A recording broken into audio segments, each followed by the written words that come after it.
It has been over 72 hours since Russian forces marched into Ukraine, and as per the latest reports, they are just 30 kilometers from the heart of Ukraine in Kyiv. The Ukrainian capital city has been witnessing a mounting offensive with shelling and airstrikes hitting several buildings. The Russian military says it has used long-range, high-precision weapons. Russia has also targeted Kyiv with sea and air-launched cruise missiles. However, Moscow has reiterated that it is not targeting Ukrainian cities, but only military centers. While Russian military trucks and tanks are rolling over Ukrainians' roads and are closing in on Kyiv, Russia's communication regulator has warned local media of a Ukraine war coverage and ordered media to take down reports describing Moscow's military action in Ukraine as an assault, invasion, or declaration of war.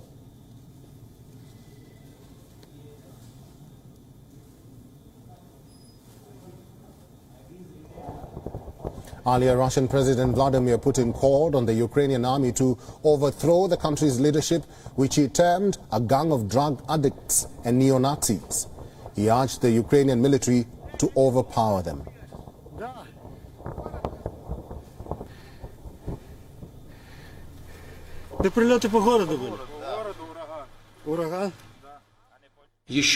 Once again, I appeal to the servicemen of the armed forces of Ukraine.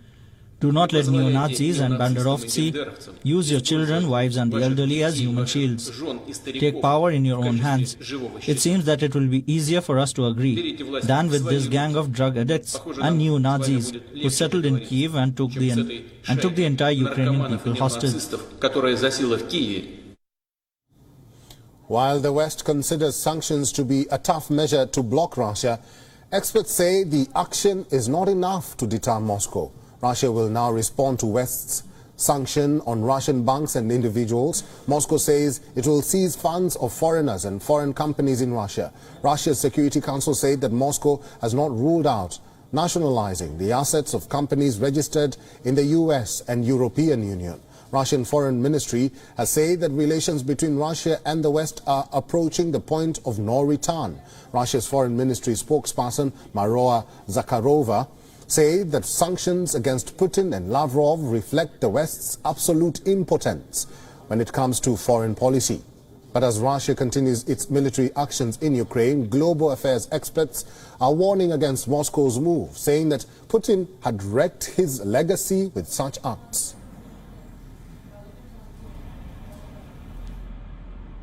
He's wrecked his legacy. He could have had the legacy of a man who had brought up Russia from its knees and made it into a considerable power without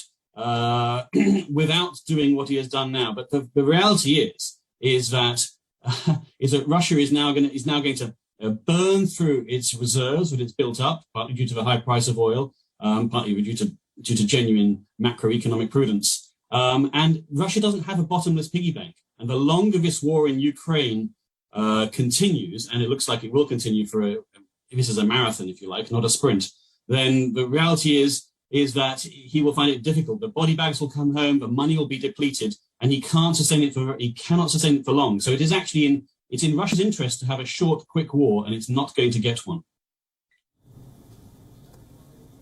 Russian troops continued pressing their attack on the Ukrainian capital and other major cities, trying to advance on the Kyiv from several directions. The Russian invasion of Ukraine began on Thursday with massive air and missile strikes and ground troops moving in from the north, east and south.